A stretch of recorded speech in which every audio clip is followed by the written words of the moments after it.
And welcome back to more of Castlevania Circle of the Moon, where last time we left off, we ended up beating the Adremalech, broke some statues, and he was being a real dick about it. So, let's see, I decided to start the part a little bit further down from the chapel tower because it just would have been a bunch of backtracking, and really there's no reason for me to show that off again, considering that Thunder Armors are really the only new enemy here. But yeah, these guys are kind of tough to deal with in cramped spaces, but if you have enough space, it's not too hard. I probably should take this time to use some of the weapons, so... Actually, that's not it. Yeah, I probably should take this time to show off some of the weapons. With the Thunderbird, it's a pretty interesting thing where you can just do a lot of punches and kicks. And then, it does do some nice damage, but at the same time, there are better weapons out there. I mean, I'm just, showing this off for the purposes of, completing it. And then, one I really do like is the hammer that you get from the golem. I mean, it's a really slow weapon, but it actually causes earthquakes, and it does end up hurting enemies that are on the ground. And then the cockatrice attacks with tonfas and you can turn enemies into stone. It does have nice reach and also some nice attack power too. The Manticore is somewhat fascinating in the sense that you do get like this double attack, or this double swipe. I mean, it's useful in that sense. Let's see, the Griffin one is kind of odd. What you have to do is you have to hold it here, or hold the attack button down. And then the longer you hold it, the more powerful your attack is. So, I mean, that's one that can be kind of useful when there are slow-moving enemies around. But yeah, I mean, those are the attacks in a nutshell. So I'm just going to use this on, oh yeah, I forgot that thing's stone element. Let's see, what should I use? Okay, that's a fire shield. Okay, that's what I meant to do. Anyway, let's just do it this way. Oh, nice, I got some meat. And the good thing about getting meat is that later on in the game, you're gonna need some quick refills, and usually items like meat and then spicy meat's gonna show up later on. That you can just end up getting some quicker refills that way. Well, we broke the statue, and now we are going to enter a new section in the castle. And this is going to be the underground gallery. And here's a nice little remix of Aquarius from Castlevania 3. These imps are kind of annoying in that they throw rocks at you. But yeah, sliding into them is really the easy way to take them out. Unfortunately, there are a lot of these sections where we have to move crates.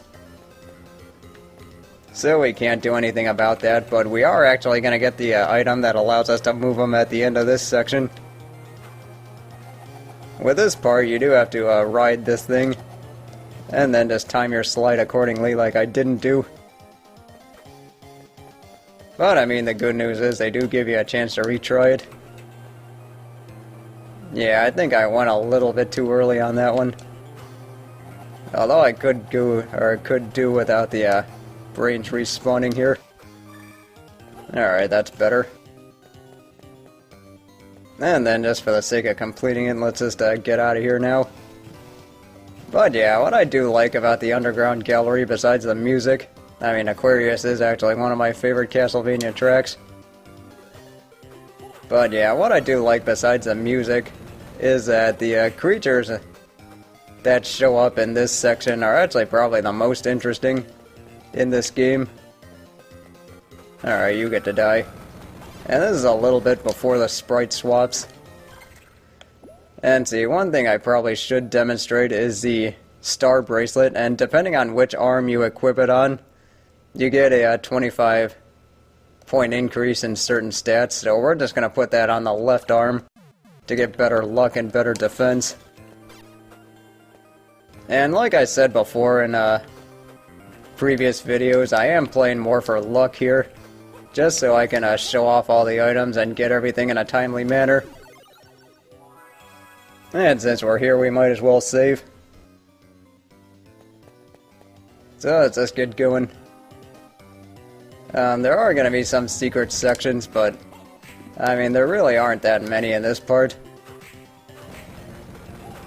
And then, of course, there are a lot of insects in this section, which I find kinda odd, but at the same time, I can understand why they did it. Although King Moth and Death Mantis would both be great names for bands. And the thing with the Death Mantis is that, it doesn't attack you until it gets in range, but that's a pretty nasty attack that it has. And moths do poison you, so that is one thing we do have to be aware of when we're here. Although these scepters are extremely annoying, and they also do a lot of damage, so that doesn't help either. Alright, you get to die. Yeah, you just have to step back a little bit, and that's really the easy way to deal with those mantises. It's whenever they corner you, that's when you end up running into trouble. But yeah, outside of that, they're really not that bad, just as long as you, like I said before, just as long as you don't let them gang up on you. Or trap you, one of those two. They can give you the hard ring, which is an item that raises your defense. So I mean, that is something I do want to show off at some point. But right now I'm just going to go ahead and heal up, and then eventually I'm just going to go ahead and take that magic upgrade.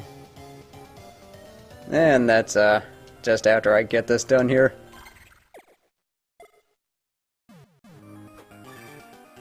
And now that that's done with, I just gotta backtrack, so I'll just see you when I'm done. And now that we're back here, let's just go ahead and hopefully find some more new stuff. And I know there is some secret section here, but I might have to show that off in a later part. But yeah, what I'm planning on doing with the crates that I can't move, or, you know, some of the other items I can't get at this point, is that... Okay, good, I need some luck here.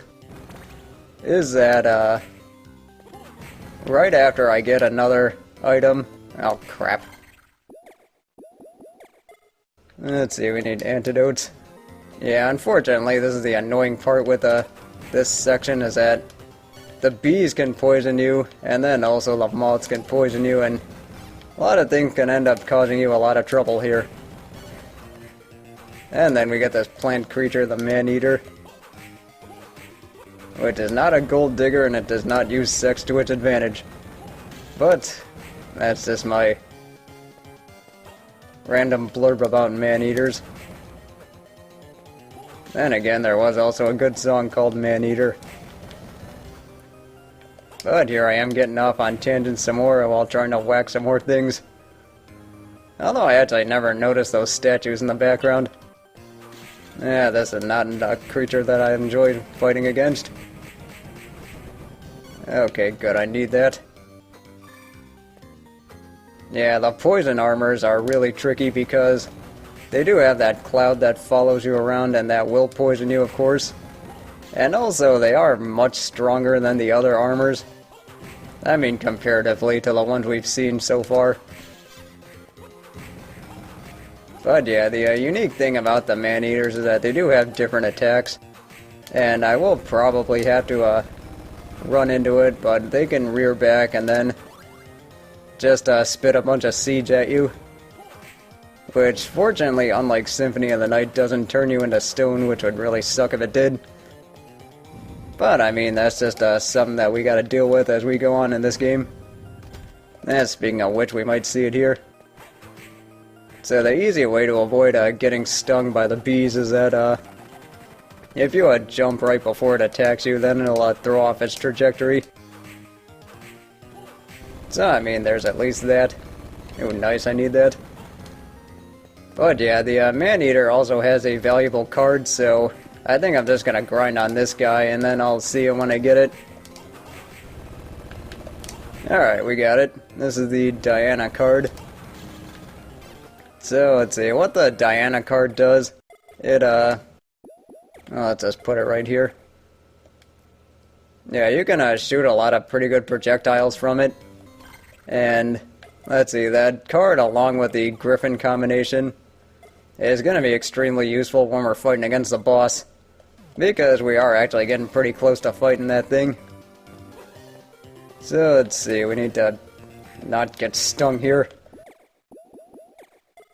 But fortunately, that's why I had my luck up. Which is actually one thing that's kind of unique is that the way I'm playing this game is that it's actually pretty similar to Thief mode, which I am going to show off in the extra video. But yeah, I'm getting way ahead of myself here. But see, like I was saying before, I think the way I'm going to handle getting some of the items later on is that once I get another item that's going to let me jump up much higher, I will just end up doing a bunch of smash cuts and then probably make a montage out of it, out of me just going through getting all the items. Okay, we found a secret good. Well, that's always useful, especially since we are close to the boss. Alright, 208, that's good. So, let's see, there is one other item I want to get off of these poison armors. Actually, wait, we need to get out this way. But yeah, like I said before, there is one particular item I really want to get from these guys. So I might have to grind off of these guys for a little bit. Hopefully not that long, though. And just like the other armors, the easy way to handle these guys is that you have to, just wait until they attack and then jump over them right when their sword's raised. I mean, that's really the best way to deal with it. And then that also applies to a lot of other enemies in this game. Crap. Yeah, except when you screw up the jump, that's when you end up running into trouble. The good news is there is a save room up here, so let's just go ahead and get that. And that is the main thing I really hate about those specters, is that they just show up whenever they want, or wherever they want. And that can just really mess up your jumps. But yeah, I just have to grind for an item. I'll just go ahead and get that, and then I'll cut back until I do.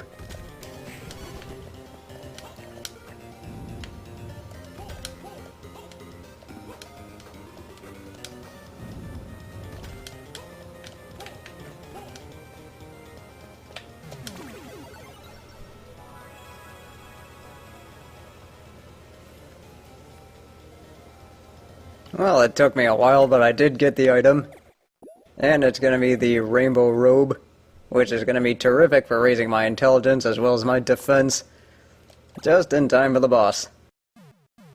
So let's see, what I'm going to do is I'm just going to reset the recording here, and then I'll just see you pretty soon. And we're back. And now it's time to kick some butt.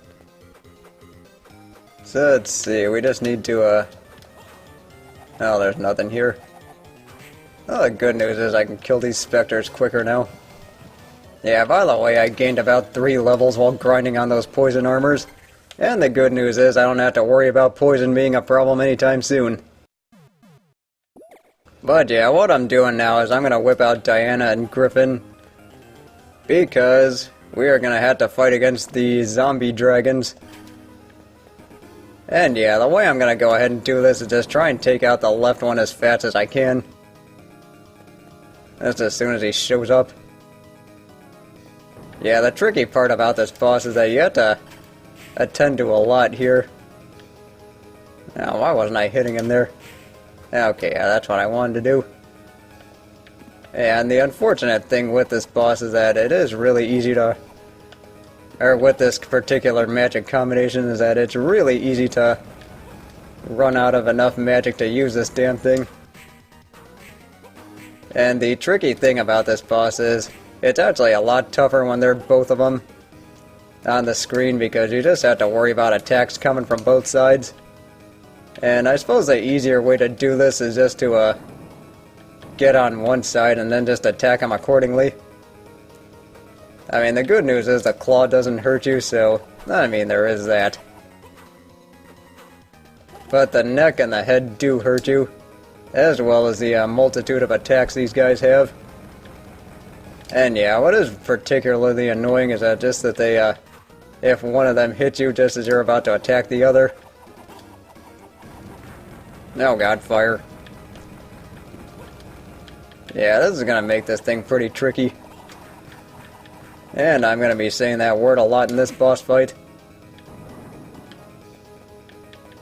Also, they do like to do that slam attack a lot, where they just decide to slam their head against the wall and then cause rocks to fall. And I made a funny rhyme there. Oh, damn it.